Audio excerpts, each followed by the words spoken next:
1200 కోట్లని మళ్ళీ చెప్తా ఉన్నారు. అంటే 1200 కోట్లు తీసుకున్నా 300 కోట్లు తక్కువే, 1045 కోట్లు తీసుకుంటే 1500లో 500 కోట్లు తక్కువే.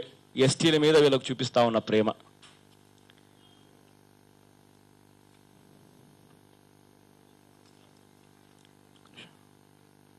ఒక నిమిషం. మైనారిటీస్కి సంబంధించి ఇంకా బాధ. మైనారిటీస్కి సంబంధించి మన బడ్జెట్లో కేటాయింపులు చేసింది 300 చిల్లర కోట్లు.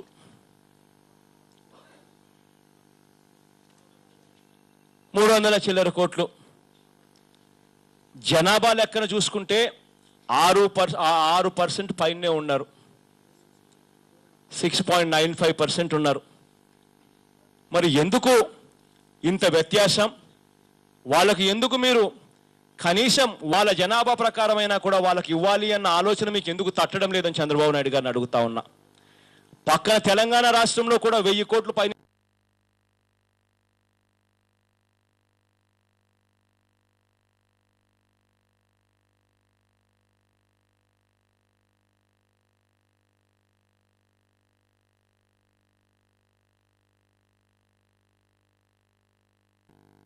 మేనిఫెస్టోలో పేజీ నెంబర్ 7లో పెట్టాడు. 10,000 కోట్ల ప్రత్యేక బడ్జెట్ అమలు చేస్తాం ప్రతి సంవత్సరం బీసీలకని.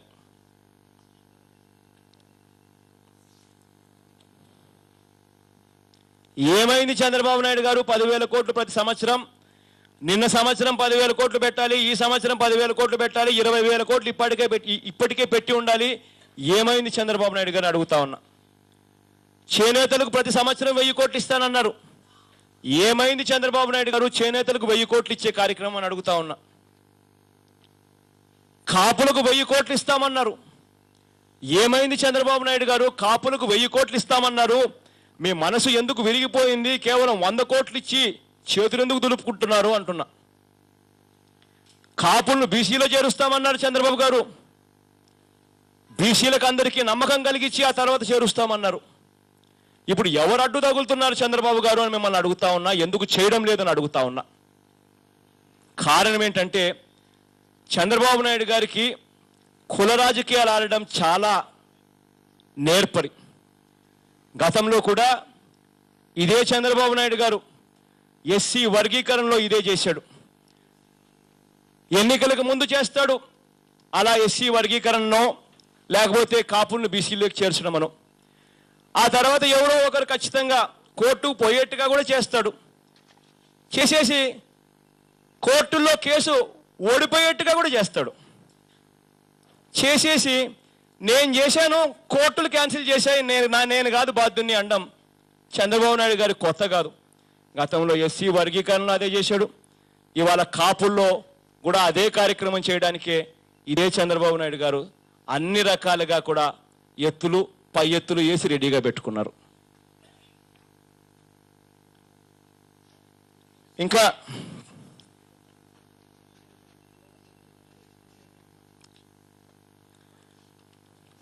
చేనేతలకు 1000 కోట్లు అంటే 46 కోట్లని చెప్తా ఉన్నారు. ఒక మూలకు సరిపోదు.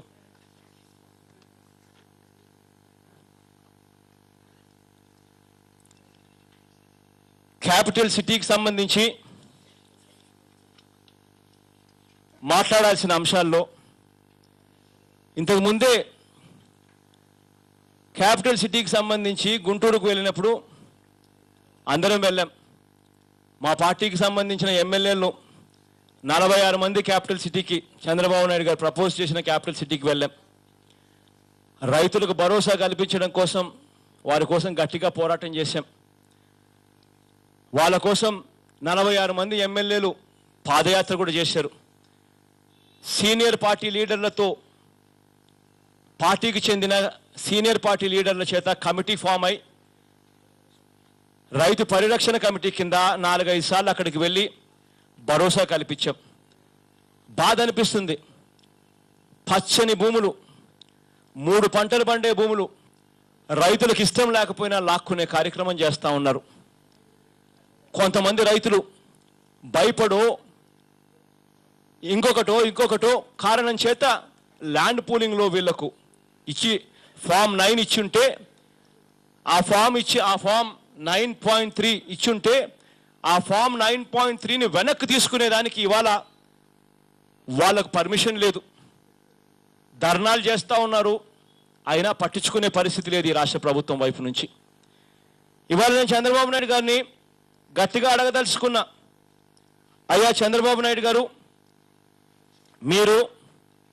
మిమ్మల్ని ఒకరినే అడగదలుచుకున్న చంద్రబాబు నాయుడు గారిని, అయ్యా చంద్రబాబు నాయుడు గారు, మీరు కానీ మీ మంత్రులు కానీ మీ ఎమ్మెల్యేలు కానీ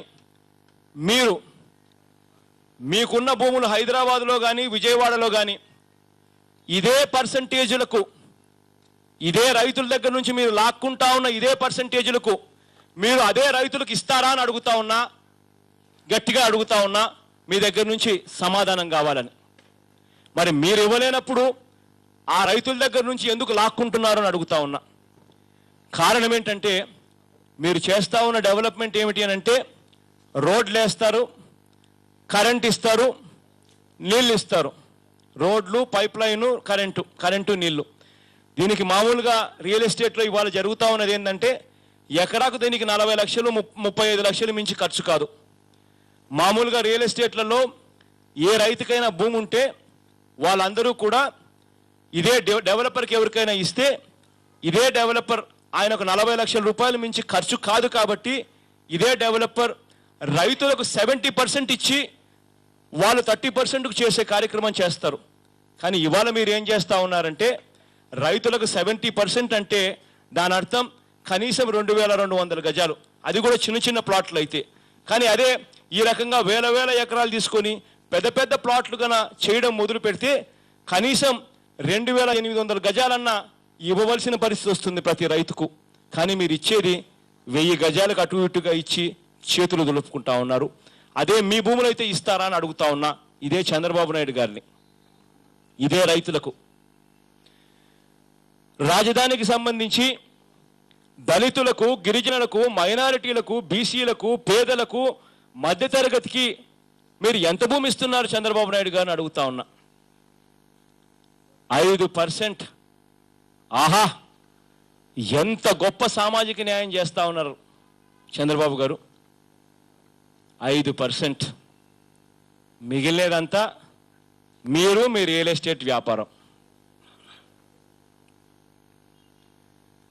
రాజధాని నిర్మాణానికి కనీసం 100 ఏళ్ళు పడుతుందని మీరే అంటున్నారు. ఒకవైపున ఇవాళ పరిస్థితి ఏమిటనంటే మనందరికీ తెలుసు హైదరాబాద్ ఎయిర్పోర్ట్ ఇవాళ కట్టాలంటే కనీసం 10,000 కోట్లు అవుతుంది.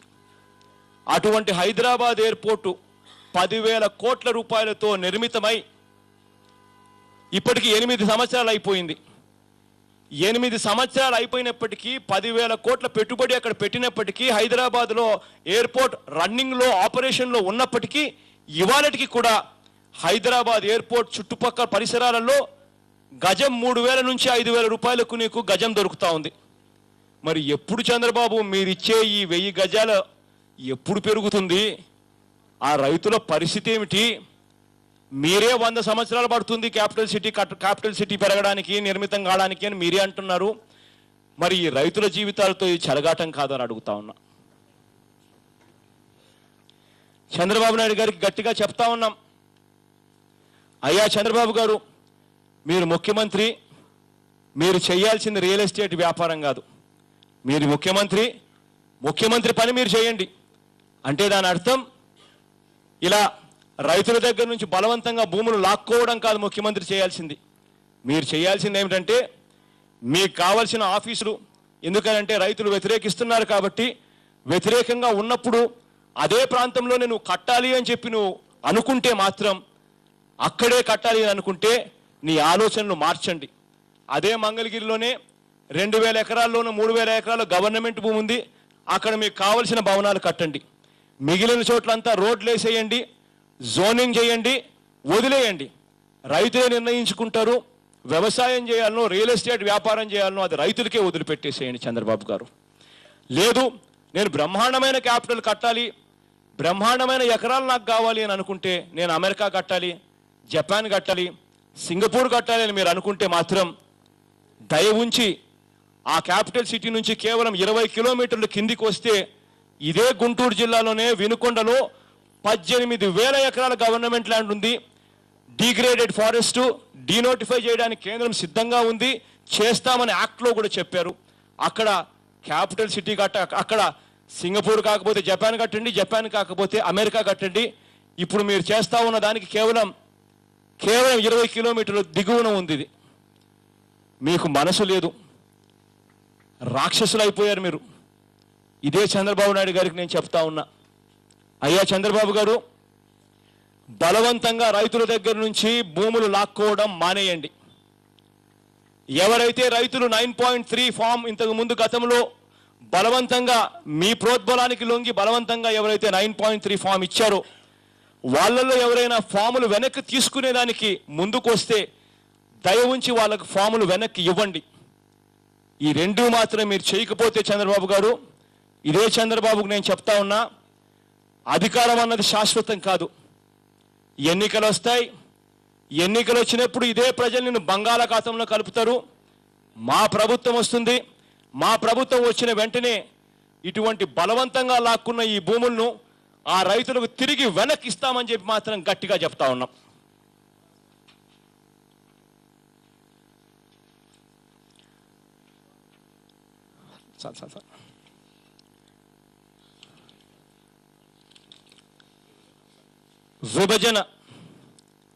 విభజన అంశాల గురించి ఇంతకుముందు అసెంబ్లీలోనే తీవ్రంగా గొడవ జరిగాయి.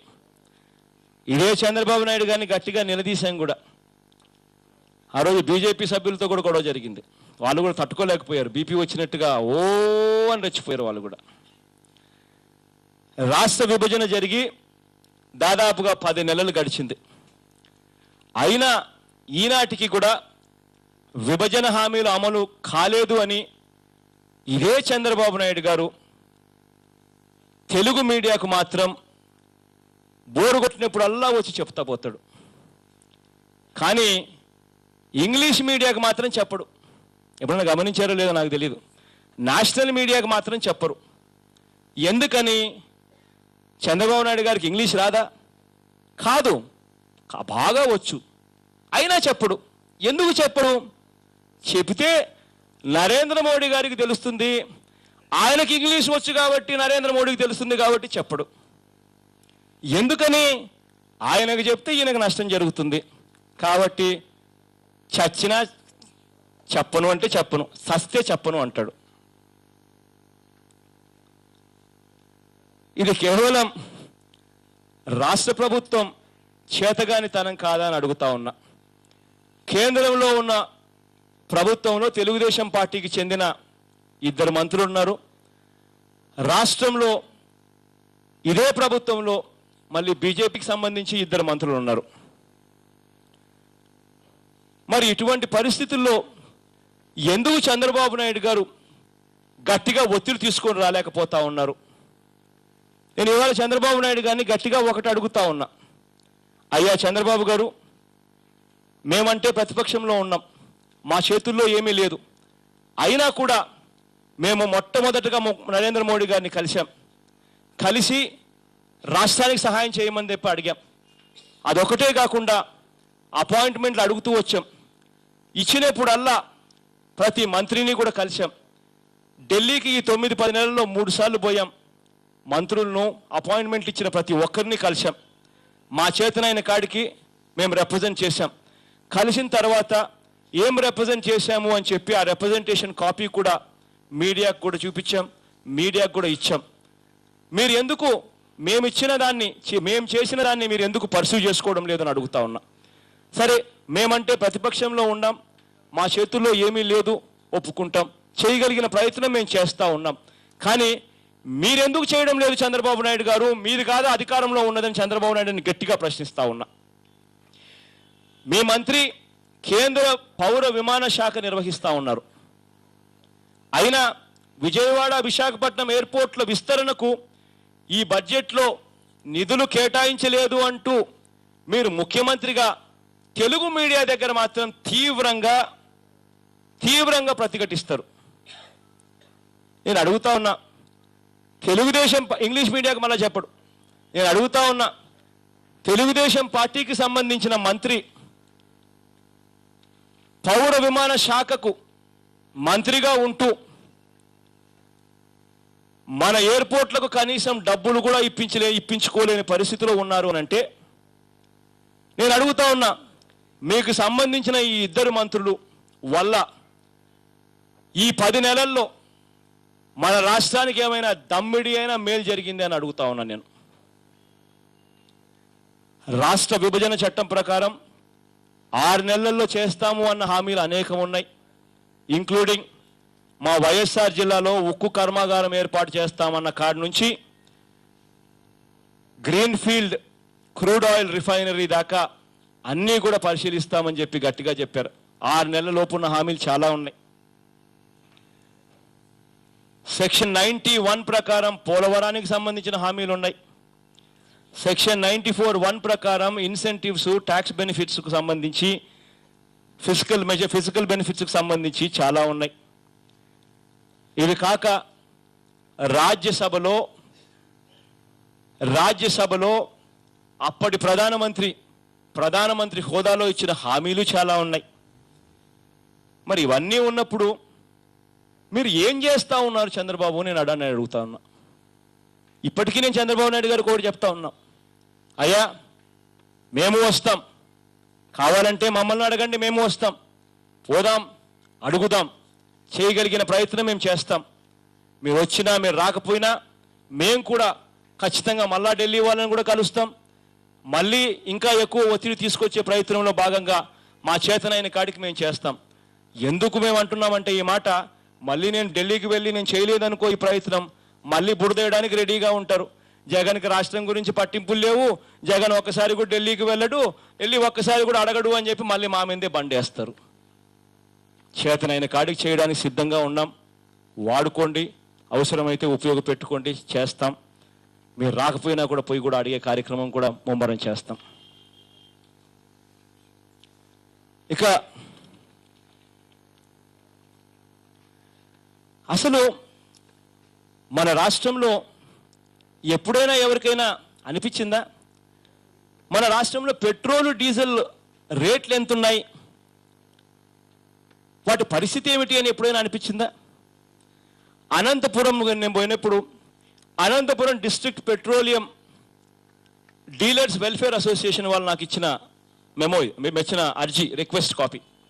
ఆశ్చర్యం ఏంటో తెలుసా, మన రాష్ట్రంలో పెట్రోలు డీజిల్ రేటు దేశంలో కల్లా హైయెస్ట్ పెట్రోల్ డీజిల్ రేటు మన రాష్ట్రంలోనే ఉన్నాయి. ఇంతకన్నా దారుణం బహుశా ఏది ఉండదేమో.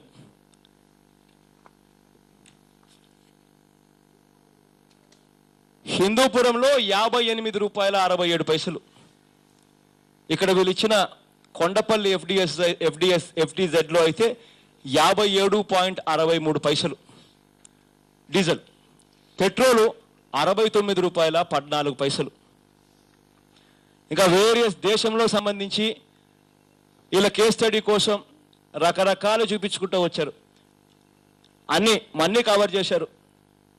జంగింగ్, గౌహాటీ, పట్నా, చండీగఢ్, ఢిల్లీ, పంజలి, అహ్మదాబాద్, అంబాలా, సిమ్లా, జమ్మూ, రాంచీ, బెంగళూరు, త్రివేంద్రం, భోపాల్, ముంబై అని మొత్తం దేశమంతా కూడా చెప్పుకుంటూ వచ్చారు. నికరంగా చెప్పాలంటే మన రాష్ట్రంలో ఉన్న పెట్రోల్ డీజిల్ రేట్లు దేశంలో ఎక్కడా లేవు అన్నది వాళ్ళు పెట్రోలియం అసోసియేషన్స్ వాళ్ళు అనంతపురం జిల్లాకు సంబంధించి అఫీషియల్గా ఇచ్చిన పేపర్. మన రాష్ట్రంలో ట్యాక్స్ ఎంత ఉందో తెలుసా? అది ఇంకా షాక్ కొడుతుంది. పెట్రోల్ మీద మనం వేస్తా ఉన్న రాష్ట్ర ప్రభుత్వం వేస్తా ఉన్న ట్యాక్స్ 31% ప్లస్ 4 రూపాయల ట్యాక్స్. అంటే 31% ట్యాక్స్ అంట ప్లస్ 4 రూపాయలంట. డీజిల్ మీద మనం వేస్తా ఉన్న ట్యాక్స్ 22.25% ప్లస్ 4 రూపాయల ట్యాక్స్ అట్ట. దేశంలో ఎక్కడా లేవు ఇవన్నీ. దీనివల్ల వీళ్ళు చెప్పేది ఏంటంటే Anantapuram district petroleum dealers welfare association చెప్పేది ఏంటంటే, సార్ దీనివల్ల పెరగడం లేదు సార్ రాష్ట్రానికి వనరులు. ఒకసారి మీరే గమనించండి, ఫిబ్రవరికి సంబంధించిన డేటా నేను మీకు ఇస్తా ఉన్నాం సార్. ఫిబ్రవరిలో diesel sales February 2014 compared with February 2015 within 13 districts of Andhra Pradesh. Sir diesel 2014 ఫిబ్రవరిలో 3,85,736 లీటర్లు అమ్మితే 2015లో 2,53,729 లీటర్లకు పడిపోయింది సార్ అని చెప్తా ఉన్నారు. ఇప్పటికైనా కళ్ళు తెరిచి ఏం చేస్తా ఉన్నాము అన్నది ఆలోచన చేసుకోవాలి ప్రభుత్వం. మాట్లాడుతూలేబ్బా ఇంకా ఇండి కదబ్బా, ఎట్లా హరి అని తొందరపడితే ఎట్లా? ఇంకొకటి అధ్యక్ష, సారీ మీరే అధ్యక్షులు అయిపోయినారు కాబట్టి అన్నీ తప్పులేదేమో.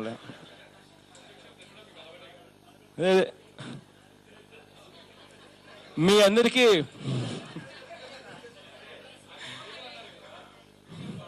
కానీ మీ అందరూ ఎదురు చూస్తా ఉన్న సబ్జెక్ట్ కూడా వచ్చిందబ్బా, జీవో నెంబర్ 22.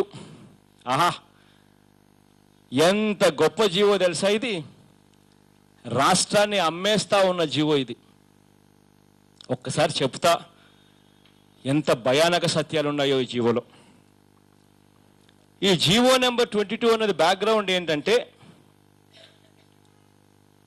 గతంలో కిరణ్ కుమార్ రెడ్డి సర్కార్ అంటే అది చంద్రబాబు నాయుడు గారి సర్కార్ అన్నమాట. తెలుగు కాంగ్రెస్ సర్కార్ అదనమాట. ఎందుకు నేను కిరణ్ కుమార్ రెడ్డి సర్కార్ తెలుగు కాంగ్రెస్ సర్కార్ అని ఎందుకు చెప్పగలుగుతున్నానంటే కారణం ఏంటంటే, మీ అందరికీ గుర్తుండే ఉంటుంది, గతంలో ఒకసారి కిరణ్ కుమార్ రెడ్డి సర్కార్ విపరీతంగా కరెంటు ఛార్జీలు పెంచాల్సిన పరిస్థితి పెంచినప్పుడు విపరీతంగా కరెంటు ఛార్జీలు ఆయన షాక్ కొట్టే విధంగా పెంచినప్పుడు ప్రతిపక్షాలన్నీ కలిసి అవిశ్వాస తీర్మానం ప్రతిపాదించాయి. ప్రతిపక్షాలన్నీ కలిసి అవిశ్వాస తీర్మానం ప్రతిపాదించినప్పుడు ఇదే కిరణ్ కుమార్ రెడ్డి సర్కార్ను కాపాడింది ఎవరు అని అంటే, ఇదే చంద్రబాబు నాయుడు గారు ఏకంగా విప్పు జారీ చేసి మరి కిరణ్ కుమార్ రెడ్డి సర్కార్ను కాపాడాడు. 294 శాసనసభ్యులు ఉన్న ఆంధ్ర రాష్ట్రంలో హాఫ్వే మార్క్ 148 మంది సభ్యులు, హాఫ్వే మార్క్. మెజారిటీ రావాలంటే 108 మంది ఎమ్మెల్యేలు. కానీ ఆ రోజు కిరణ్ సర్కార్కు వచ్చింది 146 మంది. అంటే దాని అర్థం కిరణ్ కుమార్ రెడ్డి సర్కార్కు ఆ రోజు 2 షార్ట్ ఆఫ్ మెజారిటీ. ఆ రోజు గన చంద్రబాబు నాయుడు గారు గన సపోర్ట్ చేసి ఉంటే కిరణ్ కుమార్ రెడ్డి సర్కార్ ఉండేది కాదు. అందుకే నేను చెప్తా ఉన్నా, కిరణ్ కుమార్ రెడ్డి సర్కార్ is nothing but Telugu Congress అని చెప్తా ఉన్నా. ఎందుకు నేను ఈ మాట చెప్తా ఉన్నానంటే, ఇవాళ చంద్రబాబు నాయుడు మళ్ళీ కిరణ్ సర్కార్ను తిట్టడానికి మొదలు పెడుతూ అది మళ్ళీ మనకు లింక్ పెట్టే కార్యక్రమం కూడా చేస్తాడు. చంద్రబాబు నాయుడు తెలివితేటలు అంత అమోఘమైన తెలివితేటలు. కాబట్టి ఎందుకు చెప్తా ఉన్నానంటే దాని బ్యాక్గ్రౌండ్ ఉంది. ఇవాళ చంద్రబాబు నాయుడు గారు అప్పట్లో కిరణ్ కుమార్ రెడ్డి గారు 7/2/2014 ఎన్నికలకు కాస్త ముందు కిరణ్ కుమార్ రెడ్డి సర్కార్ జీవో నెంబర్ 13 అని జారీ చేసింది అప్పట్లో. ఆ జీవో నెంబర్ 13, ఈ జీవో నెంబర్ 22 ఇవాళ చంద్రబాబు నాయుడు గారు 23/2/2015లో జారీ చేసిన జీవోకు పెద్ద తేడాలు లేవు, రెండు ఇంచుమించు ఒకటే. ఇంకా ఈ జీవో నెంబర్ 22 చంద్రబాబు నాయుడు గారు ఇచ్చింది చూస్తే కిరణ్ గతంలో ఇచ్చిన జీవో నెంబర్ 13 కన్నా ఇంకా దారుణమైన జీవో, కాస్తో కూస్తో ఇంకా చూస్తే. బ్యాక్గ్రౌండ్ ఏంటంటే, ఈ జీవో నెంబర్ 13 కిరణ్ కుమార్ రెడ్డి సర్కార్ 7/2/2014 ఇచ్చినప్పుడు ఈ జీవో చాలా దారుణమైన జీవో. ఈ జీవో గన ఇస్తే కాంట్రాక్టర్లకు విపరీతమైన లబ్ధి జరుగుతుంది, రాష్ట్రం అతలాకుతలమయ్యే పరిస్థితి కూడా వస్తుంది, దివాలా తీసే పరిస్థితి కూడా వస్తుందేమో.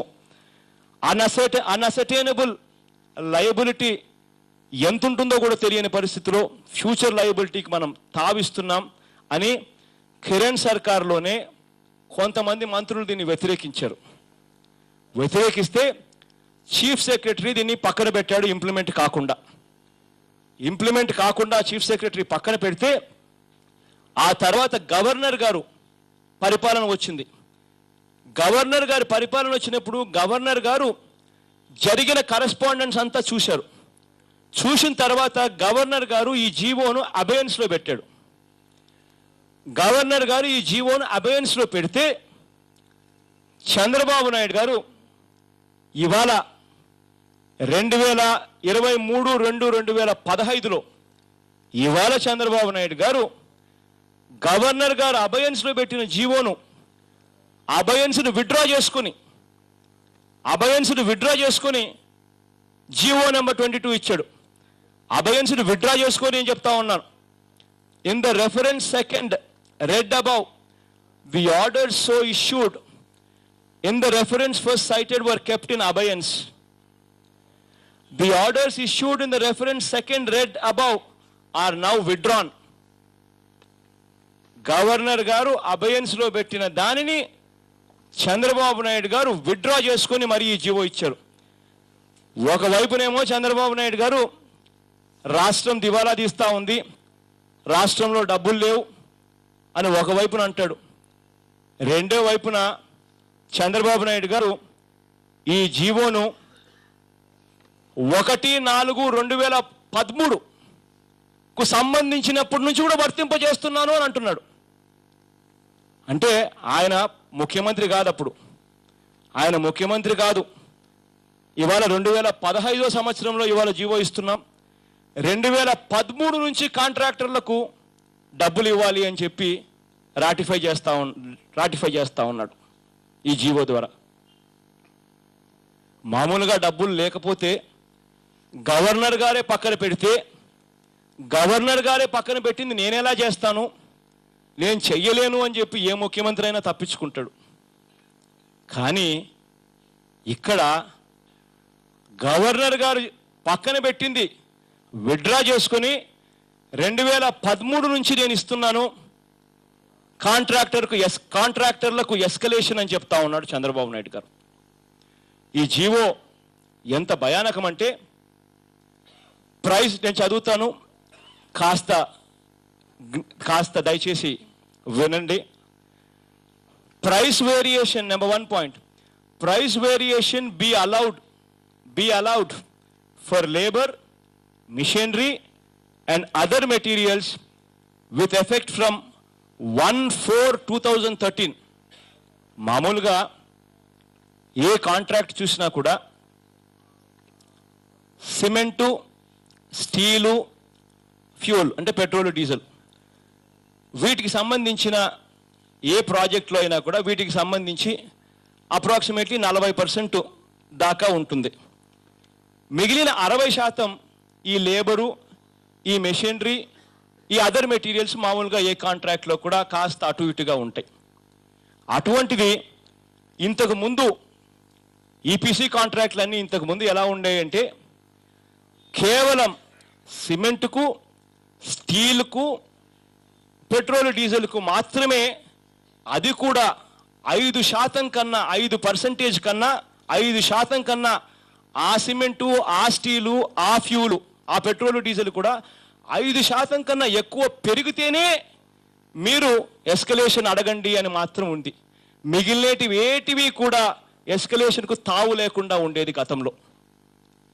కానీ ఇవాళ చంద్రబాబు నాయుడు గారు ఏం చేశారంటే, 1/4/2013 నుంచి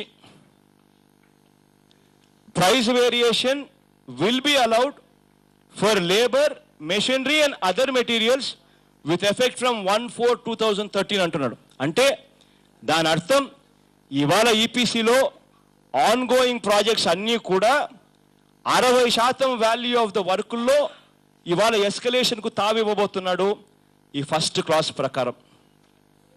రెండోది,